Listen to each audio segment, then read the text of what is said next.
So, dear students, welcome. In our last class, we have studied about the Coulomb's law and we have proved that the force on the first charge by the second charge F12 vector is equal to that of the force on the second charge by the first charge, that is F21 vector. And we have proved that F12 vector is equal to minus of F21 vector. So we have stated Coulomb's law, which states that the force between the 2 point charges is directly proportional to the product of the point charges and inversely proportional to square of the distance between them. Mathematically, it is written as magnitude of the force F proportional to Q1 into Q2 by R square. Then we have gone for vector notation, and by studying the vector notation, finally in the last class we proved F12 vector is equal to minus of F21 vector. That is, the force on the first charge by the second charge is equal in magnitude and opposite in direction to that of the force on the second charge by the first charge. That is what we have studied. What we are going to study today, you can see an heading in the board stating the important aspects of what? Important aspects of the Coulomb's law. See, there are some 10 points available there. In that 10 points, let us calculate or let us study one by one. When you are studying this important aspects, let us state that the first one, the law. The first point regarding this is the force, magnitude of the force vector F vector is equal to force F directly proportional to the product of the two charges Q1 into Q2, and or I can write like this, is also equal to the magnitude of the charge Q1, magnitude of the charge Q2. Similarly, the force F vector, modulus of force F vector is inversely proportional to the square of the distance between them. Combined together, I can write the force F is directly proportional to Q1 into Q2 divided by R square. This is the first point. What about the second point? Let's go for the point number 2. What is the second point?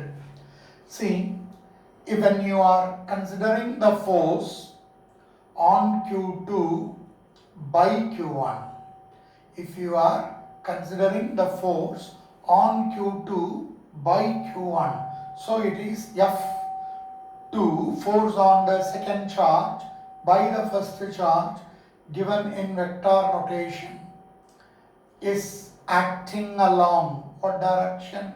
Is acting along the line joining the two charges, acting along the line joining the two charges, line joining the two charges.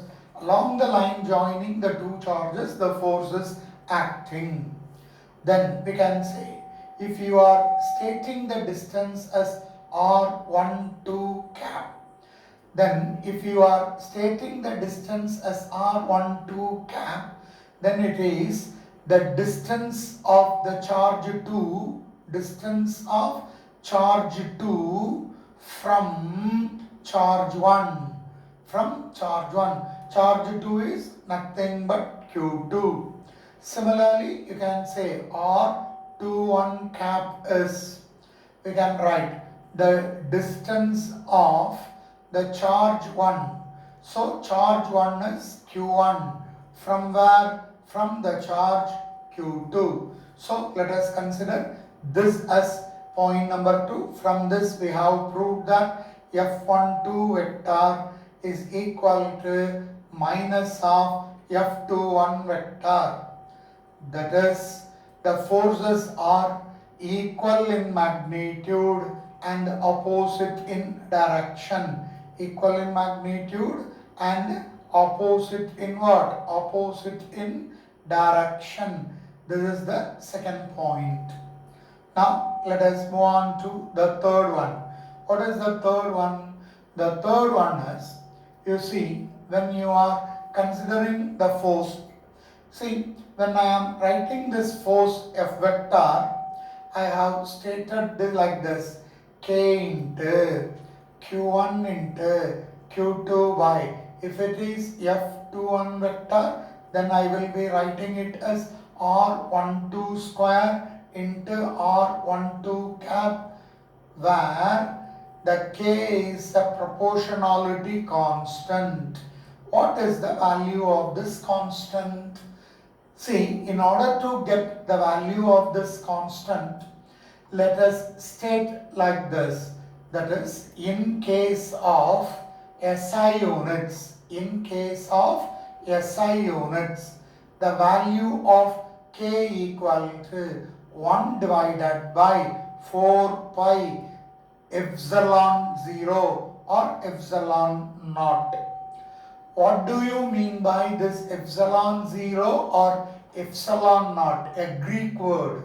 What is this value? Epsilon naught is considered to be permittivity of, okay, it is considered to be permittivity of free space or air, or I can state it out as vacuum.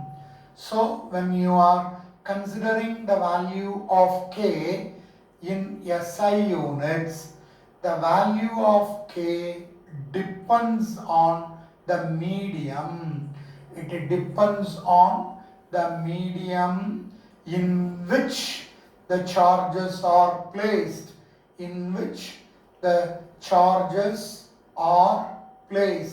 So I can state, in case of SI units, if the medium is considered to be an air medium or free space or considered to be vacuum, then the value of K is 1 by 4 pi epsilon naught. If it is some other medium, let us see later. Now, if it is air medium, the constant is 1 by 4 pi epsilon naught. Epsilon naught is considered to be permittivity of free space. You see, permittivity of free space. What do you mean by this permittivity? Permittivity means ability of the medium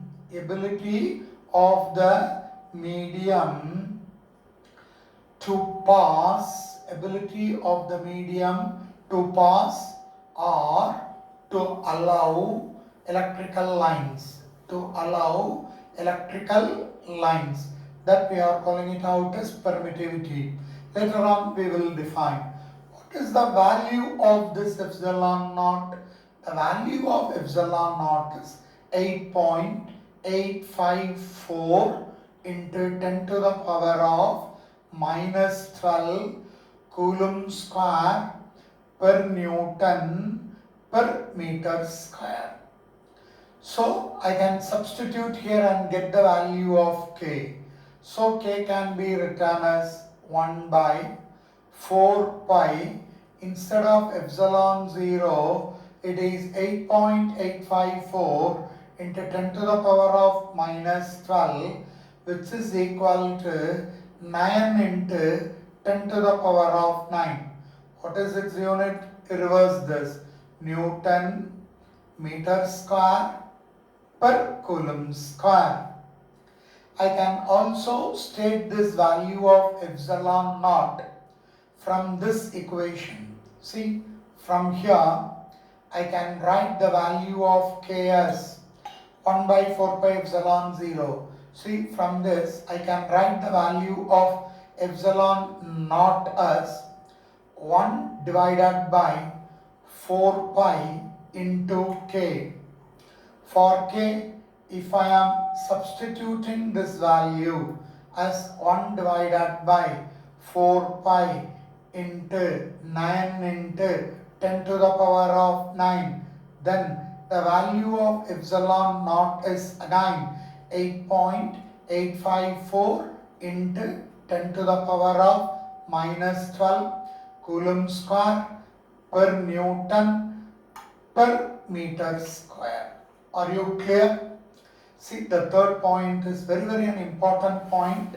Again you see, I have written F21 vector is equal to K into Q1 into Q2 divided by R12 square into R12 cap. We know the values of what is Q1, what is Q2, what is R12, etc. What is that K? The value of K is the proportionality constant which depends on the medium. If the medium is air or vacuum, or we can say it out free space, then in SI units the value of K is 1 by 4 pi epsilon 0 or epsilon naught. That epsilon 0 or epsilon naught is called as permittivity of free space or vacuum or air. What is its numerical value? The numerical value of epsilon naught is, you see the board, I have given it out as epsilon naught is equal to 8.854 into 10 to the power of minus 12 Coulomb square per Newton per meter square. C square n power minus 1 m power minus 2. So take that value and substitute in epsilon naught in K.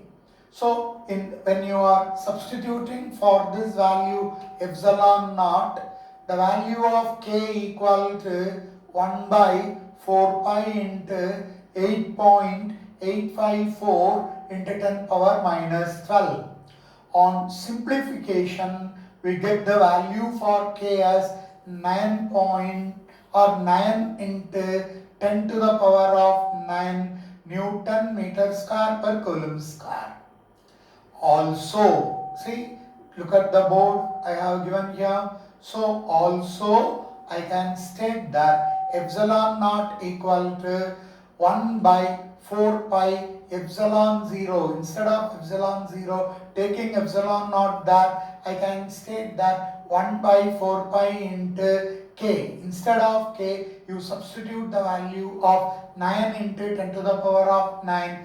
Then you can get the answer as 8.854 into 10 to the power of minus 12 Coulomb square per Newton per meter square. C square n power minus 1 m power minus 2.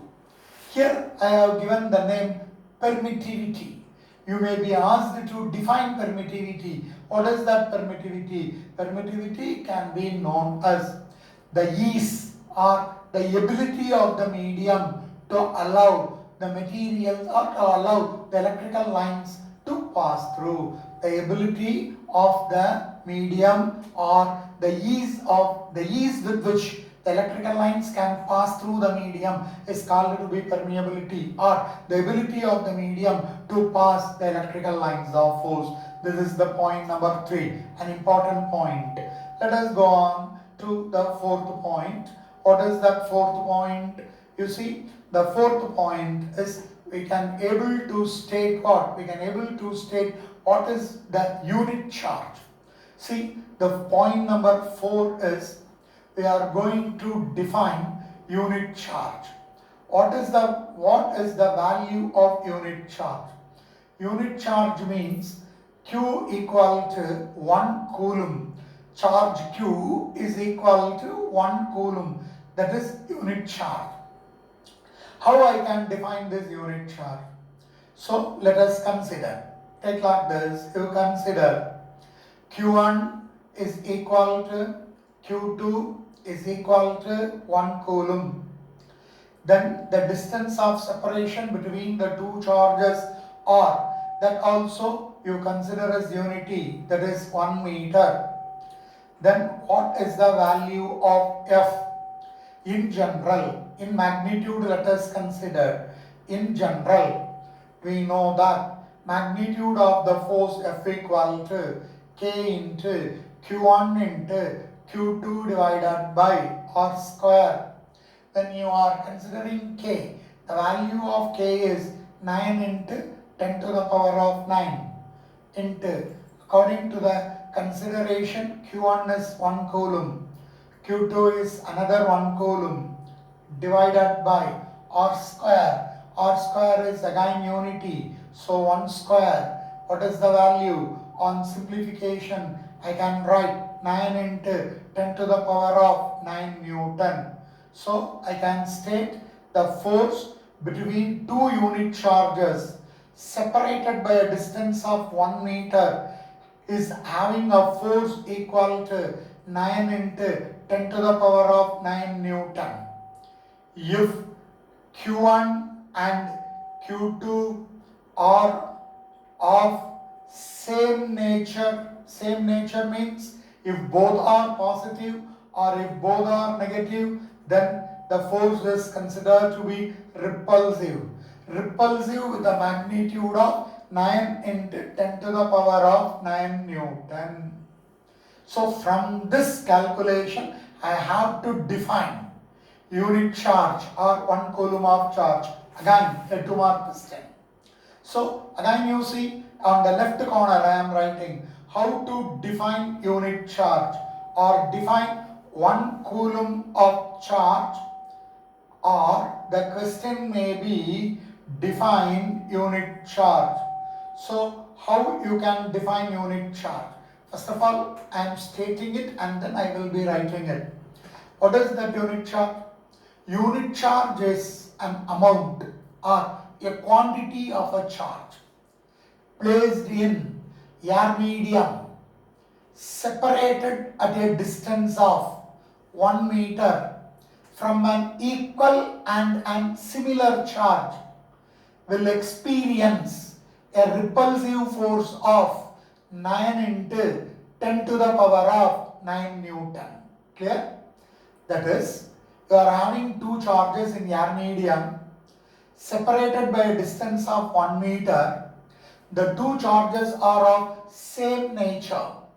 If the force of repulsion between the two charges is equal to 9 into 10 to the power of 9 Newton, then the quantity of charge is equal to 1 coulomb. So we can state it in two ways. 1 coulomb is a quantity of charge placed in air medium at a place separated by a distance of 1 meter from an equal and a similar charge will experience a repulsive force of 9 into 10 to the power of 9 Newton. Or I can state, if the force between the two equal natured charges separated by a distance of 1 meter in air medium is 9 into 10 to the power of 9 Newton, then the quantity of charge is 1 coulomb.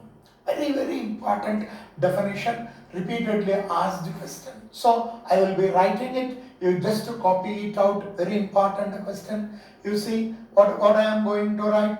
I am going to define, okay, I am going to define 1 coulomb of charge or unit charge. So I am writing 1 coulomb or unit charge. 1 coulomb or unit charge is the amount or is the quantity of charge, is the amount or the quantity of the charge placed at a point, quantity of the charge placed at a point, in air or vacuum, separated by separated by 1 meter will experience a repulsive force of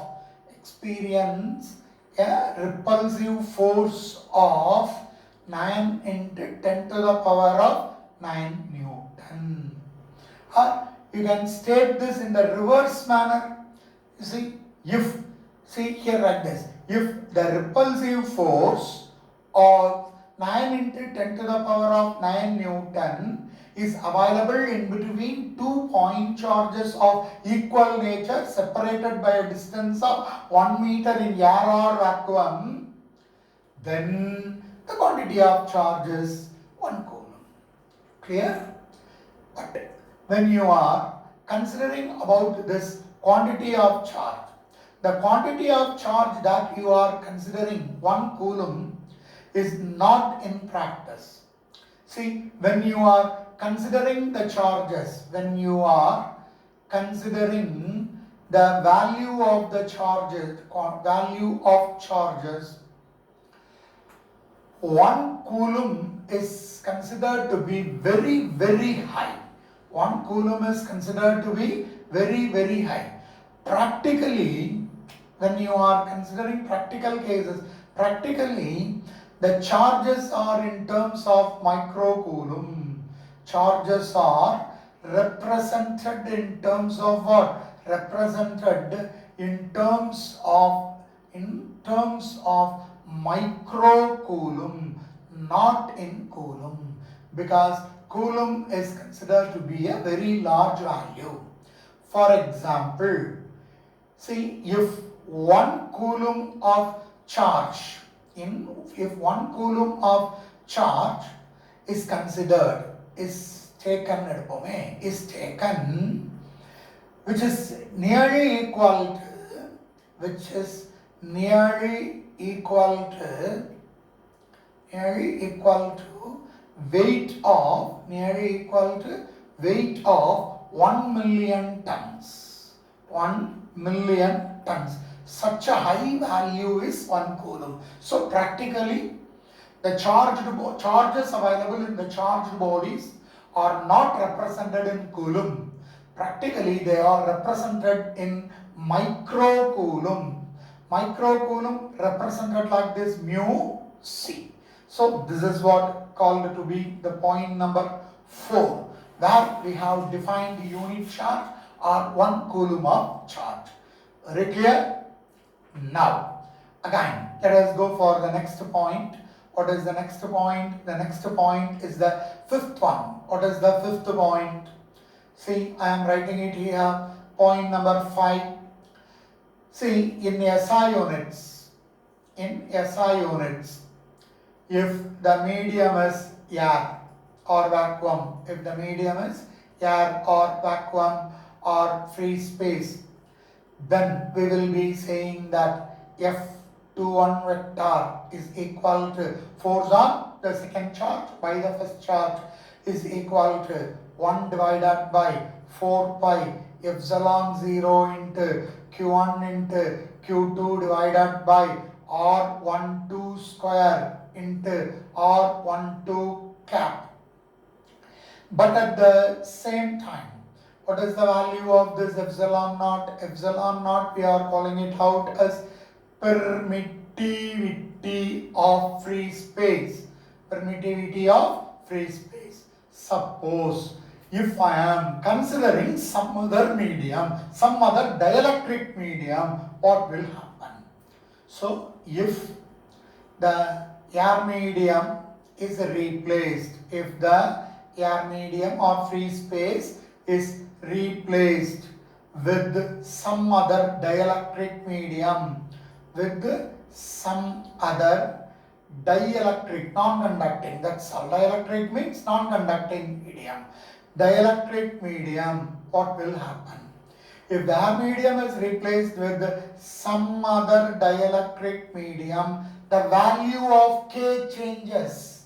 So, I can write F21 vector is equal to 1 by instead of this epsilon 0, I am writing it as epsilon 1 by 4 pi epsilon into Q1 into Q2 divided by R12 square into R12 cap.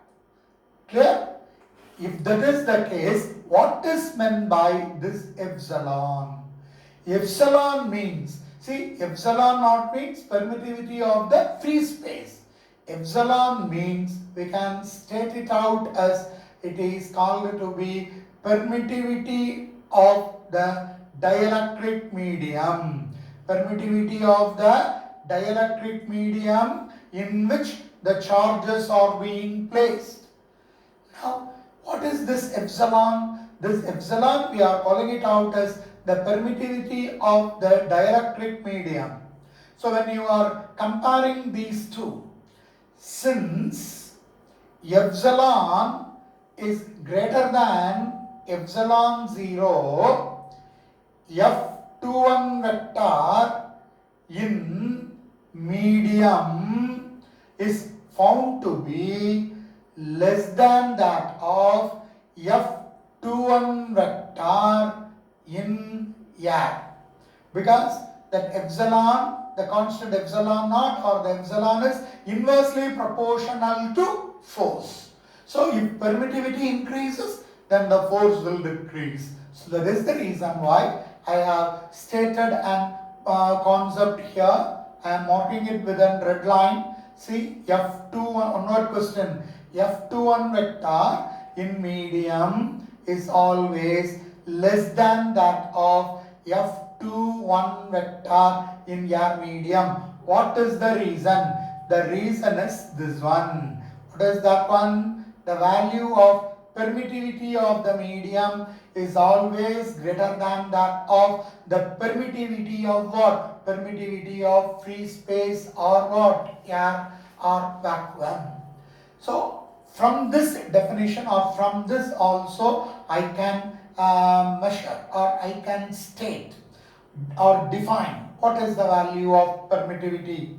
You see, from this also how I can able to state permittivity means, see, when you are considering about permittivity, epsilon can be written as product of epsilon 0 and epsilon r. You know what is epsilon? Epsilon r is permittivity of the medium. Permittivity of the medium. What is epsilon naught? Epsilon naught is permittivity of air or free space or vacuum. What is epsilon r? Epsilon r is, we can state it out as relative permittivity, or this relative permittivity is otherwise called to be dielectric constant. It is otherwise called to be dielectric constant. If you are considering permittivity of the free space, permittivity of the free space is measured in Coulomb square per Newton per meter square.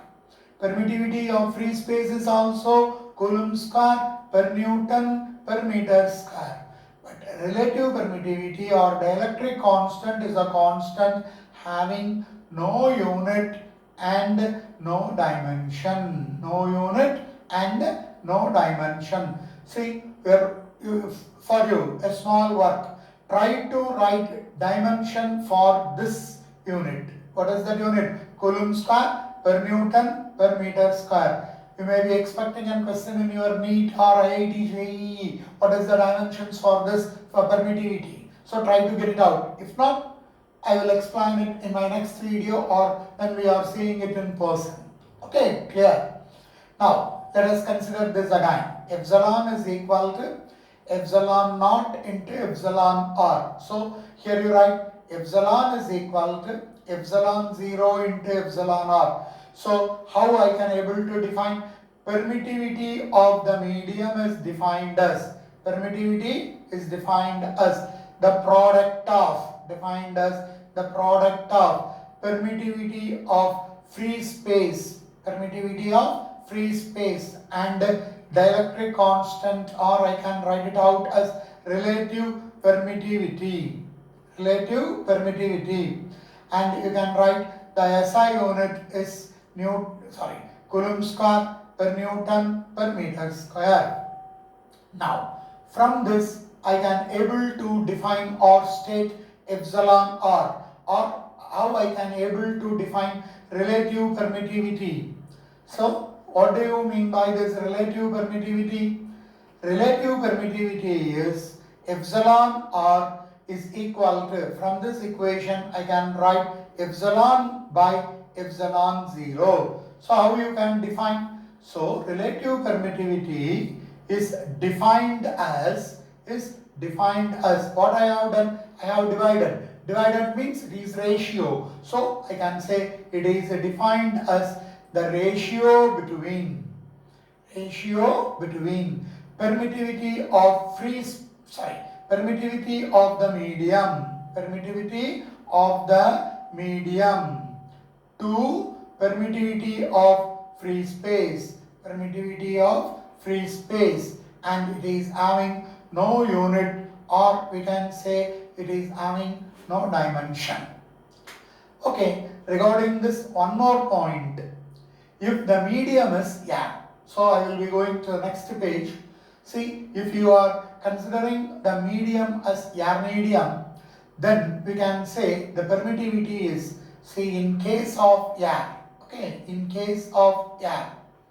the relative permittivity epsilon r is equal to 1. Therefore, if I am writing the value of k in general, let us take this one. In general, if I am writing the value of k, I will be writing 1 by 4 pi epsilon. How I can write this? 1 by 4 pi epsilon can be written as epsilon 0 into epsilon r. Here I have written for r, what is the value of epsilon r? Value of epsilon r is equal to 1. Therefore, the value of k in your medium is 1 by 4 pi epsilon 0. Clear? That is the reason why when I am writing the Coulomb's law, I am writing F is equal to k. I am replacing k with 1 by 4 pi epsilon 0. That the value of epsilon r is for air medium, or for vacuum, or for free space. The value of epsilon r is equal to 1. What about other mediums? Except air. For all other dielectric medium, epsilon r is greater than 1. That is also for one more question. Except air, for all other dielectric medium,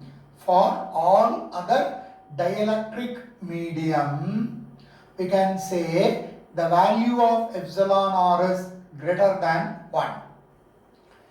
Suppose, while we are talking the value of the constant based on the epsilon value, permittivity, we are repeatedly stating that a dielectric medium or a medium which is not conducting.